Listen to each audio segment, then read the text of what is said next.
Nunca conocí a mi abuela, más bien, no la recuerdo, pero su sombra se cernió sobre mí desde el momento en que nací. Para ser precisos, esto ocurrió en el municipio de Huixquilucan, Estado de México, en el año de 1990. Mi madre me cuenta que, antes de que yo llegara al mundo, mi abuela no era solo una mujer de campo, algo más ocultaba, algo antiguo y oscuro. La gente del pueblo susurraba que era una nahual, una de esas brujas que pueden desprenderse de su piel y tomar la forma de un animal para vagar por la noche, ya que a secreto a voces, la gente le pedía trabajos de ocultismo. Mi padre, su propio hijo, y mi madre decidieron escapar de esa casa cargada de secretos. Querían construir una vida propia, lejos de la influencia sofocante de mi abuela. Se mudaron, pensando que habían dejado todo atrás, pero el mal que habita en la sangre no se abandona tan fácilmente. Mi abuela, furiosa por lo que consideraba una traición, ya que estaba acostumbrada a que sus hijos hicieran lo que ella quería, y viviendo todos en el mismo lugar. Entonces, esto desató su poder. Les hizo brujería, trabajos oscuros diseñados para quebrarles el espíritu y arrastrarlos de vuelta a su lado. Fracasaron en cada intento de prosperar. La mala suerte se pegó a ellos como una segunda piel, hasta que, derrotados, no tuvieron más opción que volver a la casa familiar. Me cuentan que mi papá sentía una desesperación, y fue ahí, bajo ese techo maldito, donde yo fui concebido. El día que mi madre regresó del hospital conmigo, mis abuelos maternos le dijeron que para ayudarla, se fuera a su casa y estar al pendiente en lo que se sentía mejor. Así fue ella, y mi papá se quedaron ahí. Pero la noche llegó, y con ella, el verdadero terror. En la quietud de la madrugada, un sonido espeluznante rompió el silencio. No era un animal común, era un alarido gutural, seguido por el batir de alas gigantescas, como si un pájaro monstruoso estuviera rasgando el aire justo afuera.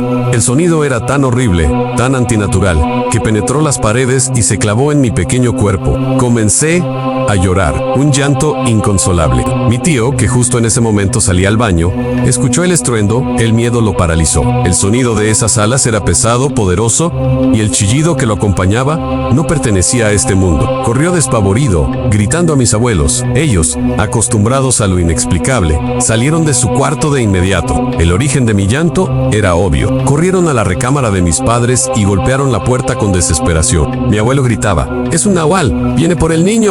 Adentro solo se escuchaba mi llanto agudo. Cuando finalmente lograron entrar, encontraron una escena extraña. Mi madre dormía profundamente, como si estuviera bajo un hechizo. Nada la despertaba, ni mi llanto, ni los gritos de mis abuelos. Y mi padre estaba sentado frente al televisor apagado, con la mirada perdida, completamente hipnotizado por la pantalla negra. No reaccionaba, no parpadeaba. Mis abuelos decían que eso es lo que hacen los nahuales, paralizan la mente, te sumergen en un trance, para que no puedas proteger a los tuyos. Mi tío se asomó por la ventana, buscando la fuente de aquel horror. Pero en la calle desierta, lo único que vio fue la silueta de un gato negro que, al sentir su mirada, salió disparado hacia la oscuridad. El chillido cesó, y yo, poco a poco, dejé de llorar. La mañana siguiente trajo consigo la confirmación de nuestros peores temores. La noticia corrió por el pueblo como un reguero de pólvora. Varios bebés recién nacidos habían amanecido muertos en sus cunas. Sus pequeños cuerpos estaban fríos y con un tono morado, como si les hubieran succionado la vida. El nahual no había logrado llevarme, pero se había cobrado otras almas inocentes en su frustración. El miedo se instaló en nuestra casa de forma permanente. Mi vida pendía de un hilo. Tuvieron que protegerme con métodos que la gente moderna consideraría supersticiones. Pero en ese mundo, la fe y los rituales antiguos eran la única defensa. Afuera de la puerta de mi cuarto, colocaban cubetas llenas de agua hasta el borde. Debajo de la cubeta, ponían una jerga.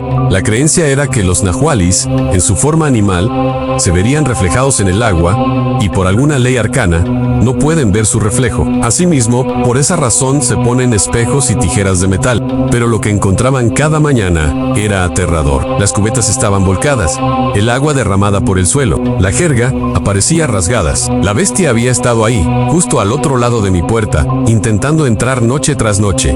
Los días no eran más seguros que las noches. La presencia maligna era constante, palpable. Recuerdo una tarde, mi madre me estaba amamantando sentada en la cama. El cuarto estaba iluminado por la luz del día que entraba por la ventana. De repente, una sombra se materializó frente a nosotros. No era una sombra proyectada por algo. Era una mancha de oscuridad con forma humana, alta y delgada, que se quedó parada a los pies de la cama, observándonos en silencio. No tenía rostro, no tenía detalles, solo una negrura absoluta que parecía absorber la luz a su alrededor. Mi madre se quedó helada, abrazándome con todas sus fuerzas. El aire se volvió pesado y frío. La sombra permaneció ahí por lo que pareció una eternidad, una presencia silenciosa y amenazante, antes de desvanecerse tan rápido como apareció. Los fenómenos paranormales se volvieron el pan de cada día. Se escuchaban susurros en habitaciones vacías. Los objetos se movían solos. Mi mamá decidió contarle todo a mi abuela de lo que estaba viviendo ahí.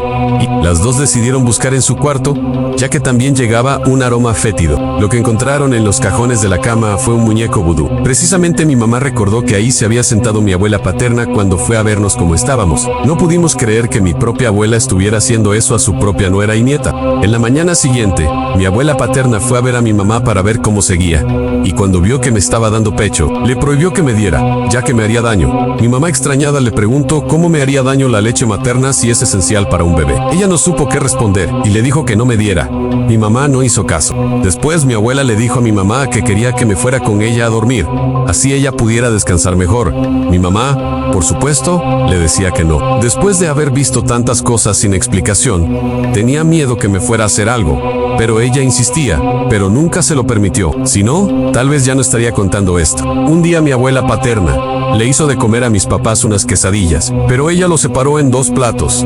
En eso iba llegando mi papá y tomó una de las quesadillas que había puesto en el plato de mi mamá. Mi abuela inmediatamente le gritó y le dijo que esas no eran para él, sino para mi mamá. Él le dijo que no tenía nada de malo comer del mismo plato. Mi abuela, al ver lo extrañada que estaba mi mamá, prefirió guardar silencio. Cuando se levantó mi abuela, enseguida mi abuelo, que él era muy amable, le dijo que tuviera mucho cuidado porque mi abuela era una úal, que había visto cómo se quitaba las piernas. Mi mamá, sorprendida, extrañada, no sabía qué responder. En eso mi abuela lo escuchó y le dijo que se callara, que seguramente ya estaba tomado. Mi mamá quedó con muchas preguntas y, extrañada de todo lo que había visto, no se lo podía decir a mi papá, ya que no le iba a creer. Y más que comenzaron a tener conflictos y peleas. Todo el tiempo mi papá estaba de mal humor. Mi mamá no quiso arriesgar más y le comentó a mi papá que ella se regresaba a la casa de sus padres. Mi papá, molesto, no aceptó. Pero al día siguiente que mi papá se fue a trabajar, ella se fue con mis abuelos. Mi papá no tuvo de otra que regresar con mi mamá, pero ahora en la casa de mis abuelos maternos. Ahí estuvo un poco más tranquilo el ambiente, hasta que mi papá se comenzaba a sentir desesperado por las noches, y se salía a caminar hasta que llegaba a la casa de mi abuela. Llegó un punto donde él ya no quería estar ahí con mi mamá, y todo el tiempo se la vivía con mi abuela. En la madrugada, ladraban los perros de la calle. Mi mamá salía a ver por la ventana, pero no veía nada. Así pasó varias noches. Mi mamá tuvo que apresurar para que me pudieran bautizar, y así pudiera estar más tranquila, que no regresara eso que había escuchado cuando recién salió del hospital. Un día mi abuela fue a visitar a mi mamá con el pretexto para verme, y ella hizo un comentario que sorprendió a mi mamá. Mi abuela le dijo que anoche venía para su casa, pero al parecer vio que ya teníamos un perrito y no la dejaba pasar.